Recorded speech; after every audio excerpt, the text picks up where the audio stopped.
हमें ध्यान देना चाहिए, मगर ये हो कैसे, इसके बारे में विद्यार्थियों को भी ध्यान देना चाहिए। साधना उसकी एक सबसे पहली सीढ़ी है। आपको कैसे साधना करनी है, साधना के बारे में चिंतन करना है। और साधना करने के लिए मैं पहले भी कई बार अपने बोधन में बोल चुका हूं कि सबसे पहले साधना किसी के शरीर से शुरू होती है, और शरीर के स्वस्थ रहने में ही साधना की शक्ति प्रदान होती है। और साधना के बाद स्वाध्याय पे आना चाहिए। हर व्यक्ति को कोई न कोई अच्छे साहित्य का वाचन करना चाहिए, उसको विचार करना चाहिए, और जिससे कि मन स्थिति पुष्ट हो। तो स्वाध्याय बहुत आवश्यक है। तो साधना, स्वाध्याय और सुसंगत, ये तीन ऐसे विषय हैं जो आपके पूरे व्यक्ति निर्माण और चरित्र निर्माण की दिशा में आपको आगे बढ़ाने के लिए तत्पर करते हैं। और मुझे लगता है कि हम सबको इस विषय पर विचार करना चाहिए, ये तीनों विषय को लेते हुए। और साधना करने के लिए शरीर को पुष्ट करना है, और शरीर को पुष्ट करने के लिए आपको किसी न किसी शरीर के लिए कुछ न कुछ करना पड़ेगा। जैसे मालवीय जी महाराज कहा करते थे, उन्होंने आशीर्वाद स्वरूप अपने विद्यार्थियों को यही कहते थे, क्योंकि मैं वहीं का छात्र हूँ, वहीं से पढ़ा लिखा हूँ, उन्हीं का अपने को मानस पुत्र समझता हूँ। तो कहते थे, सत्येन ब्रह्मचर्य व्यायामे नाथ विद्या, देशभक्त्या आत्मितागेन सम्मानार सदाभाव।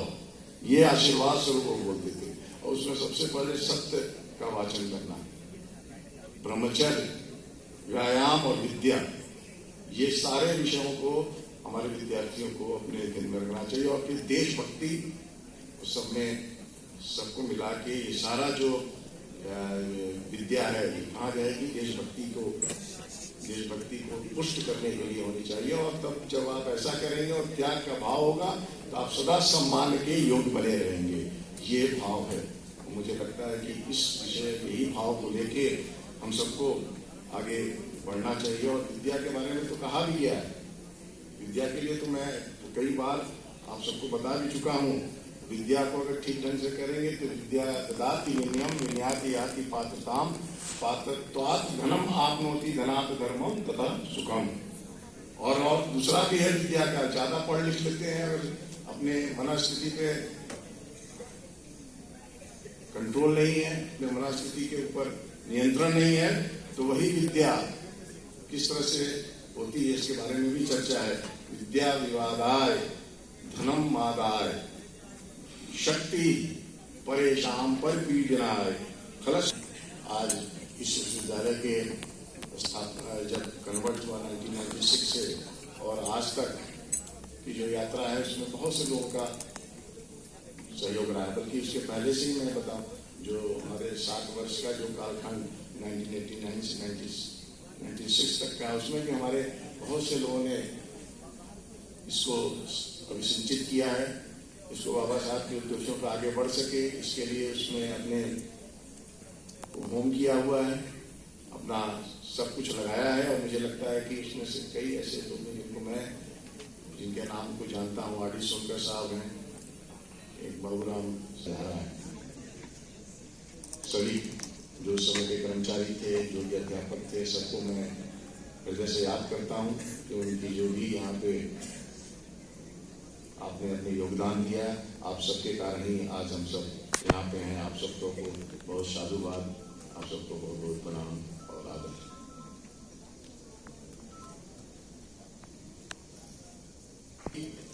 विश्वविद्यालय लगातार प्रगति के पथ पे चल रहा है। हमारे बहुत से विद्यार्थी और हमारे अध्यापक भी बैठे हैं, सबको आभास भी होगा। NRIF के रैंकिंग के बारे में, सबके बारे में जानकारी भी है। मैं प्रोफेसर कुशेन मिश्र जी और उनकी टीम को बधाई देता हूँ। उनके अथक प्रयास से लगातार हम NRIF रैंकिंग में आगे बढ़ रहे हैं।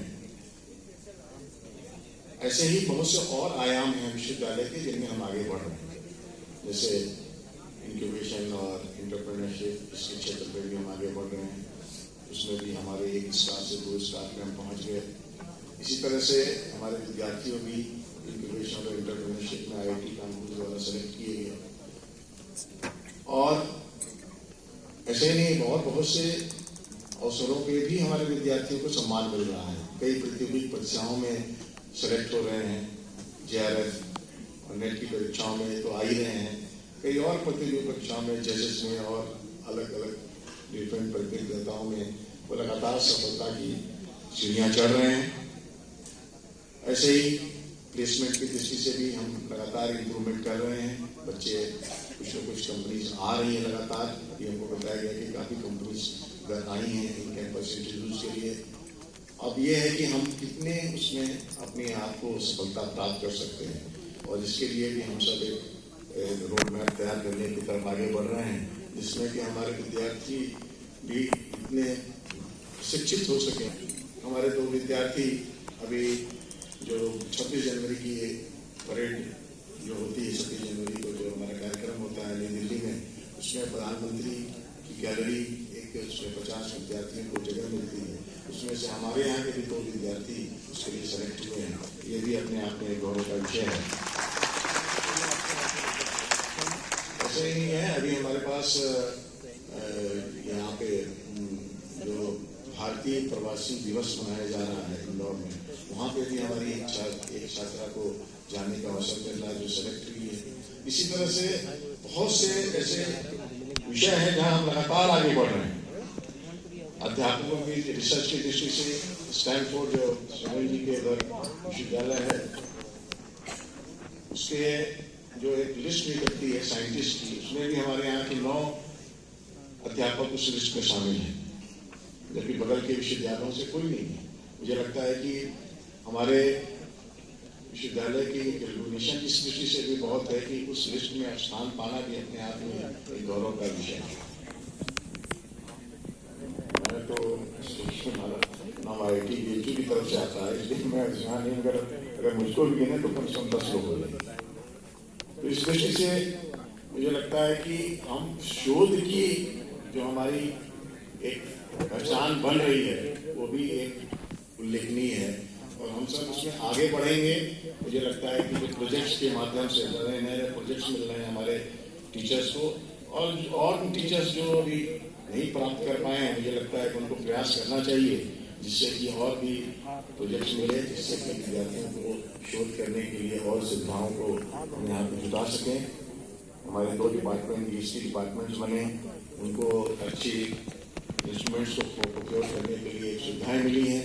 उसमें से कुछ अभी इंस्ट्रूमेंट्स अभी हमारे यहाँ ट्रेनिंग भी चल रही है ना, यूनिवर्सिटी कॉमन एंट्रेंस टेस्ट हुआ, उसके माध्यम से हमारे यहाँ जो विद्यार्थी आए हैं, तो पिछली बार से हमारे ज़्यादा एडमिशन हुए।